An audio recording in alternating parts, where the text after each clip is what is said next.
Manchun મહાનુભાવો, શિક્ષકો, વિદ્યાર્થી ભાઈઓ બહેનો, આજે આપણે સૌ એક પવિત્ર અને ગૌરવભર્યા દિવસે એકત્ર થયા છીએ. આપના દેશના 77માં પ્રજાસત્તાક દિવસે આપ સૌને પ્રજાસત્તાક દિવસની શુભેચ્છા.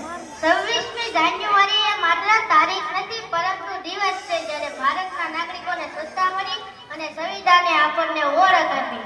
સંવિધાન માત્ર કાયદાનો ગ્રંથ નથી, પરંતુ સમાનતા, ન્યાય અને સ્વતંત્રનો સંકલ્પ છે. પ્રજાસત્તાક દિવસનું મહત્વ. 26મી જાન્યુઆરી 1950ના રોજ ભારતે પોતાનું સંવિધાન અમલમાં મૂક્યું.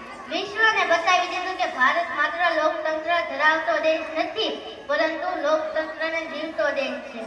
અહીં રાજા કોઈ એક નથી, અહીં રાજા છે જનતા.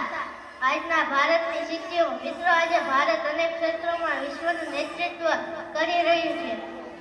ચંદ્રયાન અને મંગળયાનથી અવકાશમાં તિરંગો લહેરાયો. ડિજિટલ ઇન્ડિયા દ્વારા ગામડે ગામડે ટેકનોલોજી. મેડ ઇન ઇન્ડિયા દ્વારા આત્મનિર્ભર ભારત વિશ્વની સૌથી મોટી લોકશાહી તરીકે વૈશ્વિક માન્યતા. જે દેશ કદી પંચતંત્ર હતો એ દેશ આજે વિશ્વને દિશા બતાવે છે. વહાલા યુવાનો, તમે ભારતના વર્તમાન નહીં ભવિષ્ય છો. મોબાઈલમાં સમય ન વેડવો, માત્ર સપના ન જુઓ, તેને સાકાર કરો. યુવાનો તો જાગે તો ઇતિહાસ બદલાય. દેશને આગળ વધારવા માટે તમારું જ્ઞાન, તમારો સમય અને તમારી ઈમાનદારી દેશને અર્પણ કરો. આ પ્રજાસત્તાક દિવસે આપણે સૌ પ્રતિજ્ઞા લઈએ છીએ કે આપણે સારા નાગરિક બનીશું, સંવિધાનનું સન્માન કરીશું, દેશની એકતા જાળવીશું. તિરંગો એ માત્ર ધ્વજ નથી, એ આપણા ત્યાગ, તપસ્યા અને સંઘર્ષની ઓળખ છે. જય હિન્દ, ભારત માતા કી જય.